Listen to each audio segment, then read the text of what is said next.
Buenas tardes, ingeniero y compañeros. Nuestro tema de exposición es la espectrometría de masas de la clase de Química Orgánica 1. Los integrantes del grupo son Carla Laínez, Suani Salinas y su servidora Génesis Machado. El contenido de la exposición se divide en los inicios de la espectrometría de masas, en qué se basa la técnica, en qué consiste el aparato con que se realiza, cómo se mide el espectrómetro de masas, la interpretación del espectro y cómo se lee el espectrómetro de masas. Para los inicios de la espectrometría de masas, en 1886, el físico alemán Eugen Goldstein comprobó cómo los rayos de descarga en gases a baja presión viajaban lejos del anodo opuesto a la dirección de los rayos catódicos cargados negativamente. El ganador del premio de la física, Wilhelm Wien, descubrió que fuertes campos eléctricos o magnéticos desviaban estos rayos y en 1899 construyó un dispositivo que separaba los rayos positivos en función de su relación carga-masa.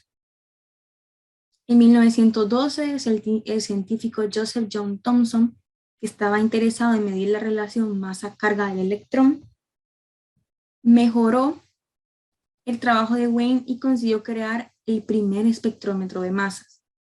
El trabajo pionero de Joseph John Thomson fue continuado por uno de sus discípulos llamado Francis William Aston, que dedicó sus esfuerzos al descubrimiento de nuevos isótopos y a la medida de sus pesos atómicos.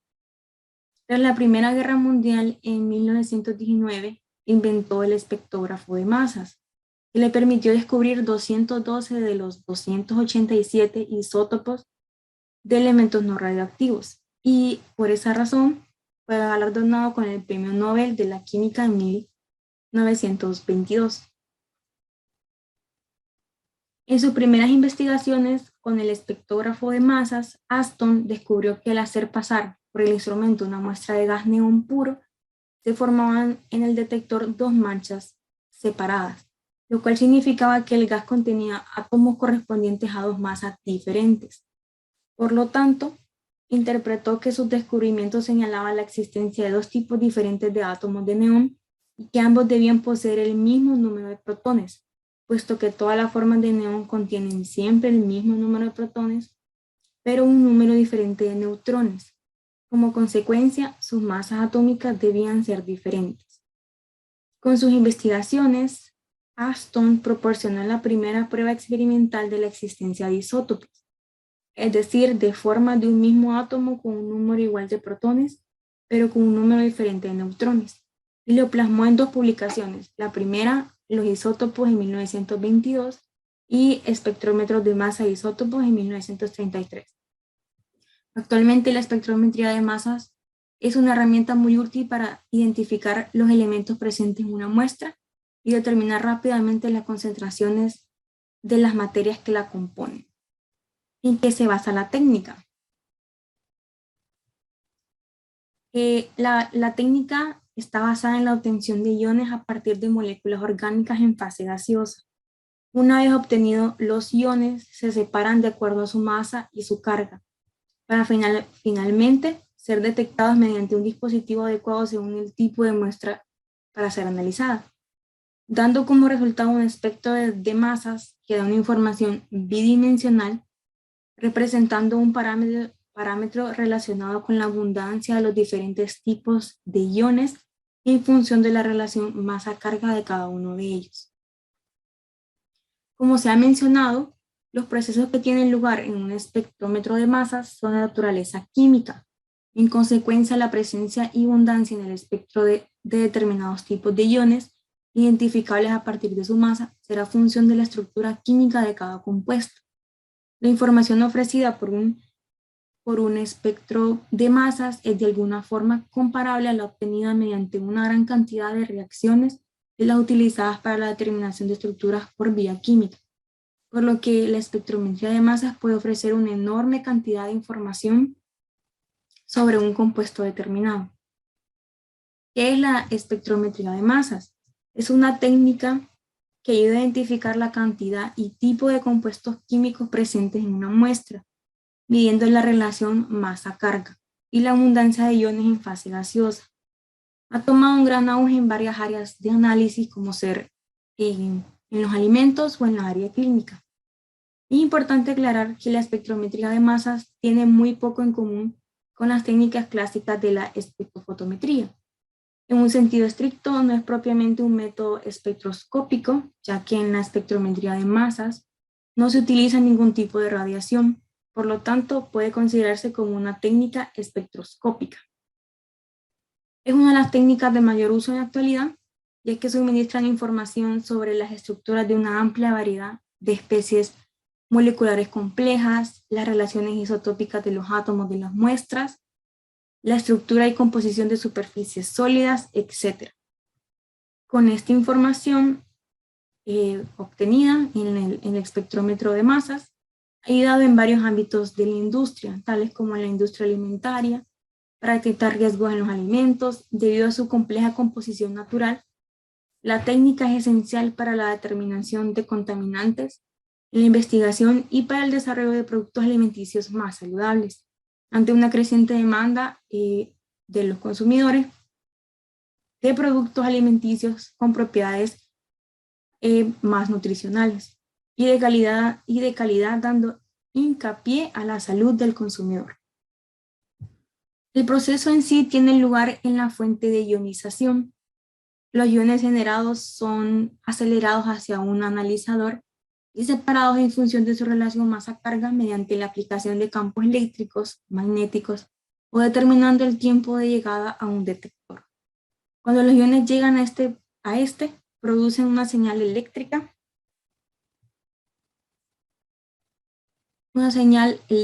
que se envía al ordenador. ¿En qué consiste el aparato con que se realiza? Bueno, el espectrómetro de masas, los iones se generan en una cámara de alto vacío. Luego se separan en función de la masa y se determina la abundancia relativa. Finalmente se imprime un gráfico donde en función de la relación masa-carga y la cantidad de iones se indica su porcentaje. Hay diferentes maneras de romper las moléculas y clasificar los iones, y según estas hay modelos diferentes de aparatos en el mercado. Bueno, aquí podemos ver un espectrómetro de masas. Aquí es la entrada de la muestra, lo podemos ver aquí. Luego, donde dice filamentos, es donde el calor vaporiza la muestra. Estos anillos que vemos aquí, estos anillos de aquí, son los iones acelerados, los que pasan por estos campos magnéticos que desvían los iones ligeros, luego pasan al detector y por último se imprimen y se van a conocer las composiciones de la muestra. De esta forma, un espectro de masas consta de 3 elementos muy, muy importantes, que son la fuente de ionización, el analizador de masas y finalmente el detector. Una vez se consiguen los átomos o moléculas de una determinada muestra, se ionizan, separan y detectan en una fase gaseosa. Les voy a explicar muy rápidamente cada una de estos 3 elementos, los más importantes del espectrómetro, y luego mi compañera Suani les va a enriquecer un poco más. Bueno, en la cámara de ionización, los átomos de la sustancia que se pretenden identificar reciben una energía de excitación que les hace perder electrones. Y a veces dicha energía se consigue simplemente calentando la muestra, como lo vemos en el filamento. Como consecuencia de la pérdida de electrones, los átomos se convierten en partículas cargadas positivamente que reciben el nombre de iones. Luego pasan a la cámara de desviación, que está sometida a un campo magnético intenso. Cuando el flujo de iones positivo atraviesa la cámara, la trayectoria de cada uno de ellos experimenta una desviación por defecto del campo magnético. Y en lugar de atravesar la cámara en línea recta, lo hacen haciendo una curva, como vemos aquí en nuestra imagen. El grado de curvatura de cada trayectoria depende de la masa y la carga de ion positivo. Por último, de salir de la cámara de desviación, los iones positivos chocan con la placa fotográfica, un elemento similar instalada en el detector, un elemento similar, y luego pasan al detector. El detector registra la magnitud de las desviaciones con respecto a la línea recta experimentadas por las trayectorias de la partícula que integran la muestra, indicando así la masa y la carga de dichas partículas. Dado que cada elemento y cada átomo poseen una masa y una carga característica, la lectura del registro recogido por el detector permite identificar los átomos presentes de la muestra. Bueno, ahora les paso a mi compañera Suani, que les va a explicar un poquito más sobre esto. Buen día, compañeros e ingenieros. Mi nombre es Suani Salinas y voy a continuar con la exposición. Bueno, ahora les vamos a hablar de los componentes de un espectrómetro de masas. Los componentes son tres, que es la fuente de ionización, el analizador de masa y el detector. La fuente de ionización es el elemento del espectrómetro que ioniza el material por analizar. Los campos magnéticos se encargan de transportar los iones al analizador. Las técnicas de ionización son esenciales para poder saber qué muestras se pueden analizar por espectrometría de masas. Seguidamente, el analizador de masa utiliza un campo eléctrico o magnético para afectar la velocidad de las partículas que cargan la materia. A causa del campo magnético o eléctrico, la trayectoria de los iones se ve desviada en función de su masa y carga. De esta manera, el analizador dirige las partículas al detector. Existen diferentes métodos para filtrar los iones con respecto a su relación masa-carga. El método más usado es el llamado cuadrupolo.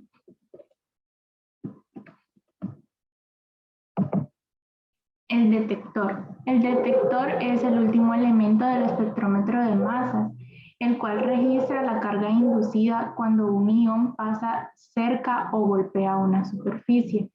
En un instrumento de exploración, durante la trayectoria de la misma, se produce una señal en el detector que producirá un espectrómetro de masas. Bueno, aquí les tengo lo que es el esquema de un espectrómetro de masas en la parte izquierda. Bueno, aquí podemos ver la entrada de los iones. Aquí pasa lo que es el proceso de ionización.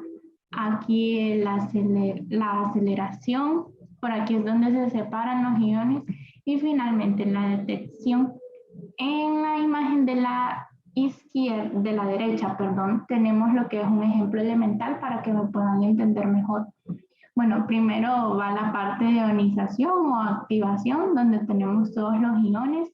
Seguidamente viene la parte de aceleración o extracción y después viene lo que es el análisis, que en el análisis es donde se van separando todos los iones. Y por último tenemos la colección o detección.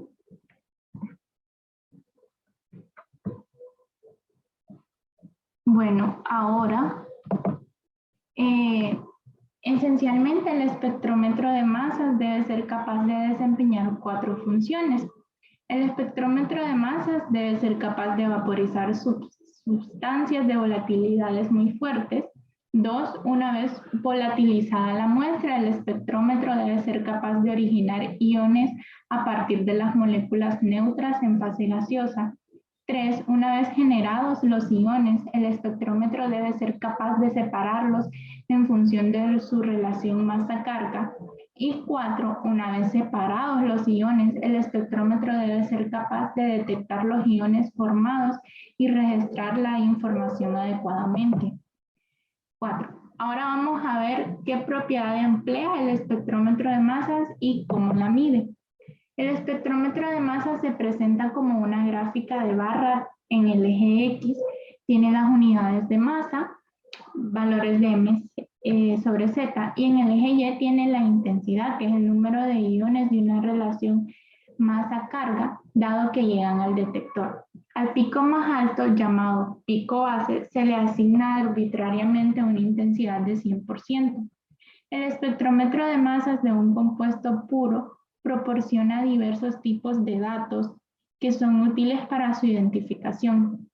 El primero es el peso molecular del compuesto y el segundo es su fórmula. Además, el estudio de los modelos de fragmentación que se pone de manifiesto en el espectrómetro de masas proporciona información sobre la presencia de varios grupos funcionales. Bueno, Aquí tenemos lo que es la gráfica. Como dijimos, en el eje X tiene las unidades de masa y en el eje Y tiene la intensidad. Como podemos ver, este pico de aquí, donde dice 43, es el pico más alto, también llamado pico base.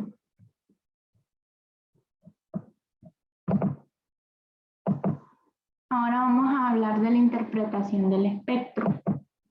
Los espectros de masa proporcionan mucha información sobre la estructura de los compuestos analizados.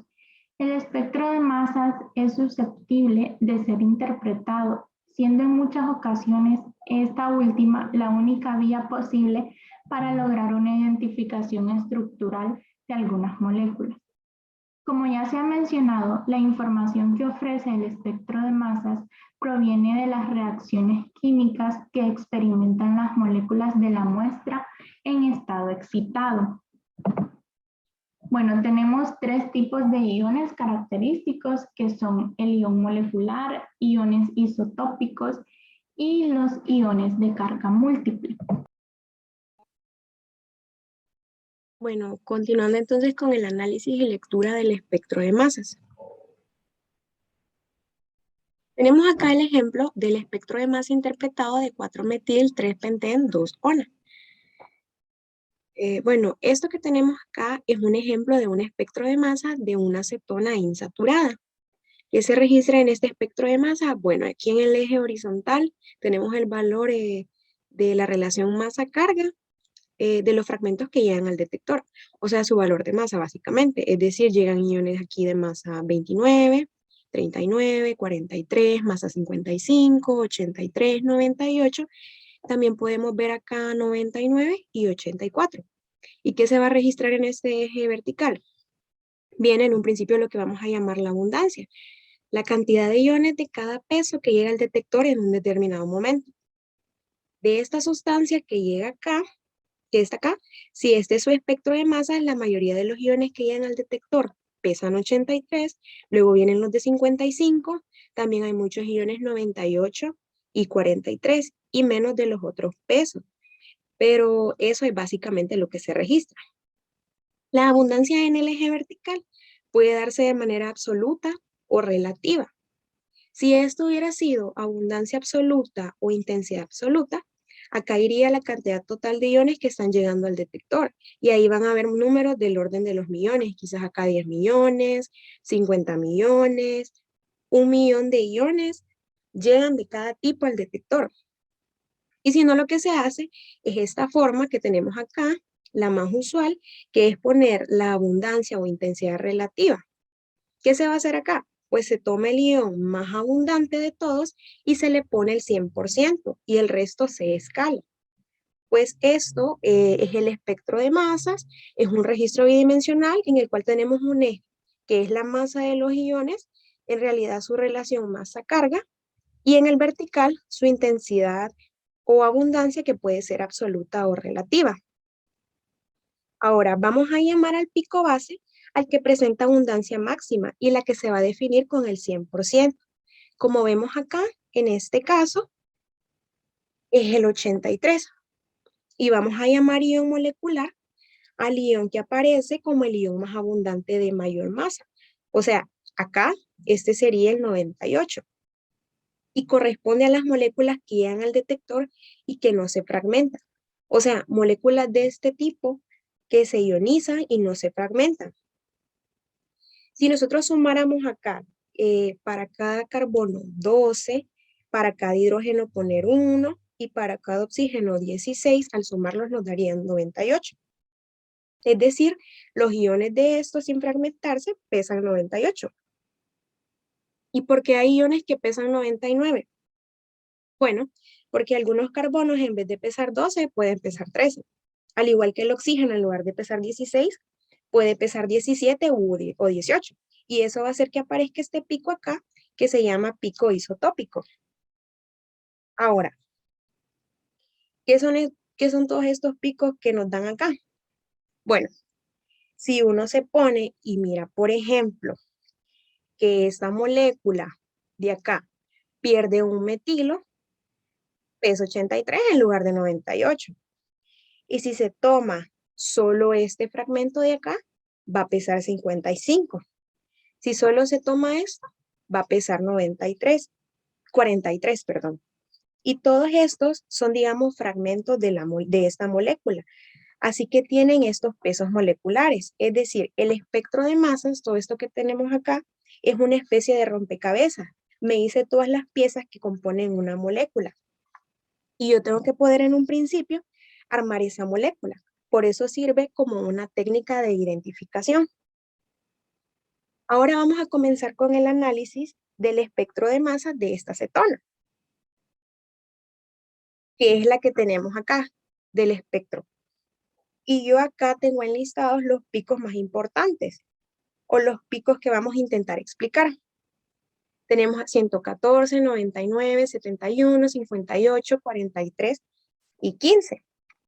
Vamos a comenzar explicando este 114 de acá. Vamos a ver, tenemos acá lo que es el ion molecular. Nosotros acá tenemos el compuesto inicial. Y así como está, esto es importante entenderlo desde un primer momento, el equipo no lo va a detectar. El equipo detecta iones, no detecta especies neutras. Entonces, lo primero que hay que hacer acá es ionizarlo. Entonces, si hay un heteroátomo, el lugar de ionización preferido en ese heteroátomo son los pares libres de ese heteroátomo. En este caso, son los electrones libres que tiene el oxígeno. Entonces, estos más un electrón nos va a dar 2 electrones, más esto que vamos a ver ahora, esto que tenemos acá. Al sacar ese electrón, este oxígeno nos queda positivo y a la vez queda radical, porque queda un electrón desapareado. Esto es lo que vamos a llamar ion molecular. Si esta especie llega al detector sin fragmentarse, entonces no se va a detectar. Ahora, para el valor que va a aparecer de esta, de masa carga, lo que vamos a hacer es sumar para cada carbono 12, para cada hidrógeno 1 y para cada oxígeno 16, números enteros como en no tomarlos como en la tabla periódica. Al sumarnos lo que nos va a dar la relación masa carga es igual a 114. Ya tenemos explicada este primer número. Entonces luego vamos a suponer que se hará con este ion una ruptura alfa. ¿Y qué es una ruptura alfa? Bueno, es cuando hay un enlace que se rompe dejando un electrón para cada uno. ¿Qué enlace? Bueno, fíjense que acá está la carga y el radical.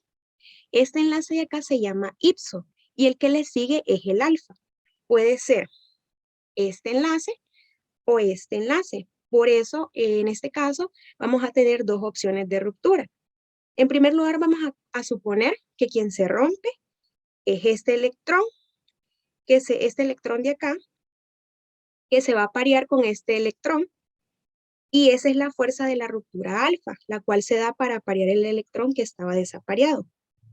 Entonces, aplicando la ruptura alfa, ¿qué me va a quedar como producto? Bueno, cuando se da la ruptura alfa, la carga no se va a mover del lugar. Y este de la derecha, el equipo no lo detecta, el que ve es este. ¿Y qué relación masa-carga tiene? Bueno, de 43. Aquí es donde tenemos explicada la aparición del ion molecular. Es ese ion tan intenso al cual le corresponde esta ruptura. Bueno, podríamos también haber planteado otra alfa distinta. Podríamos haber roto este otro enlace, entonces viene este electrón de acá para parearse con este de arriba. ¿Y qué obtengo con mi ruptura alfa? Pues obtengo un CH3 como radical y un enlace más un enlace triple.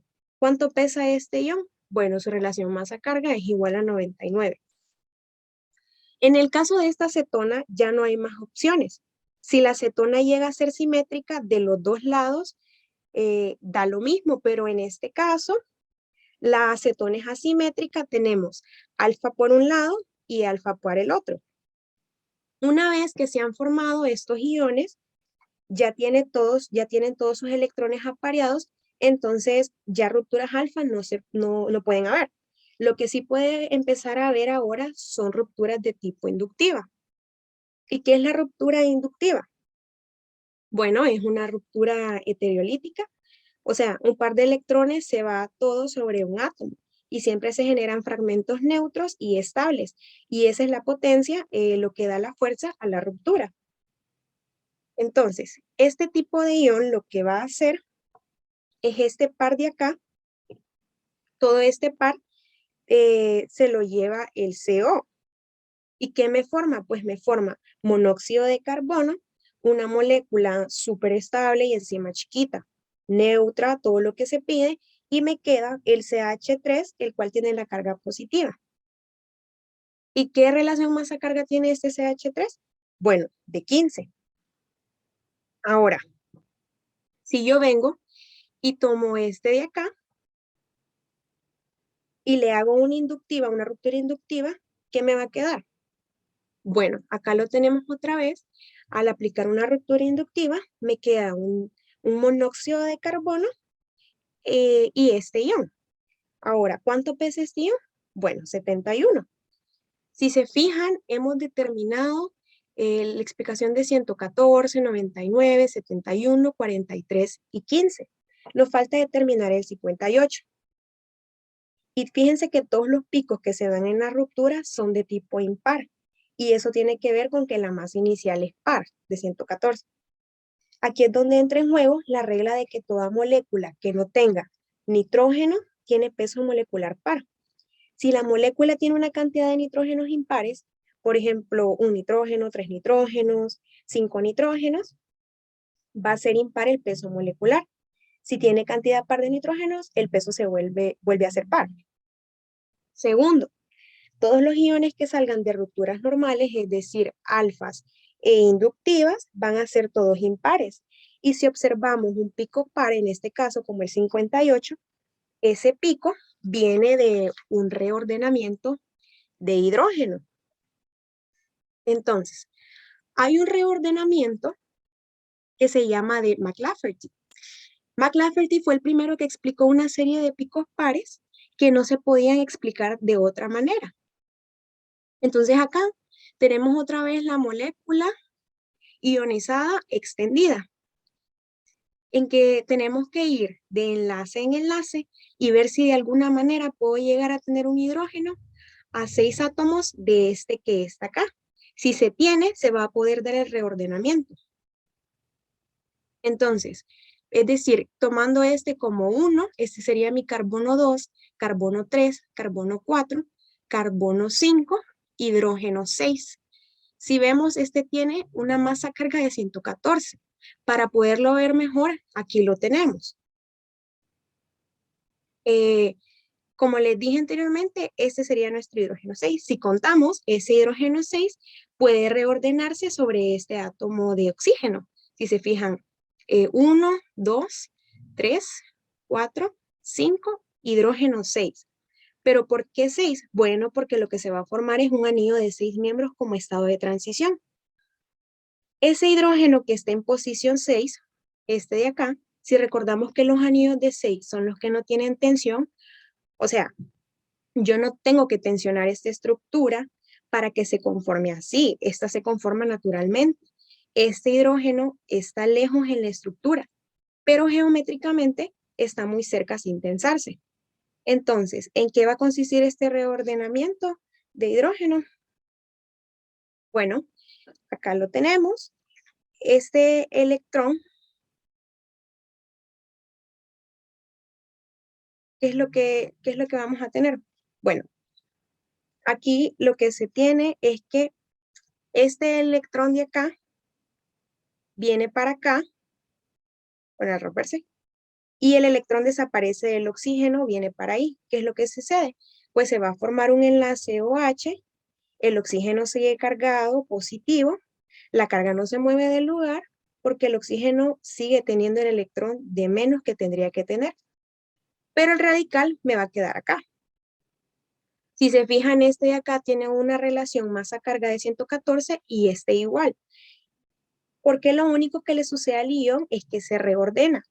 Cuando detecta a uno, va a detectar al otro el equipo. No va a hacer distinción entre estos dos, porque su peso es idéntico. Lo único que hizo fue correrse del lugar. Pero este ion que está acá se puede fragmentar de manera distinta. a este. Entonces, si vemos cómo se fragmentaría aplicando esta ruptura alfa, acá tenemos el radical, no se rompe este enlace, sino que el siguiente, ¿y cómo se rompe? Pues se rompe de manera homolítica. Un electrón viene para acá y se aparea con este.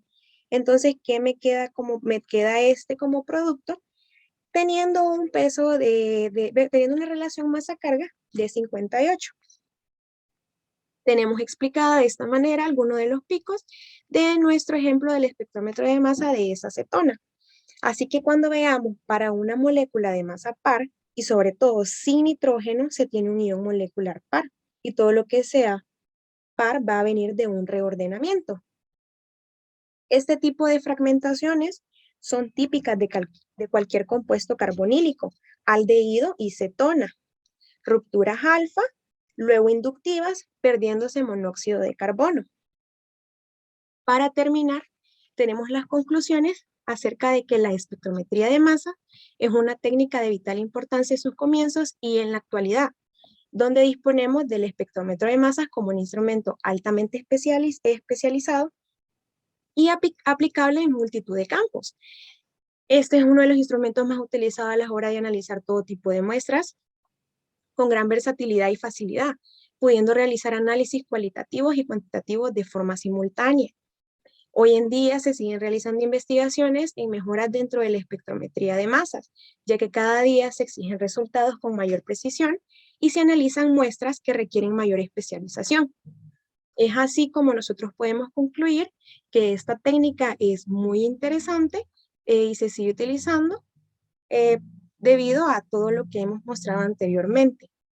Muchas gracias por su atención.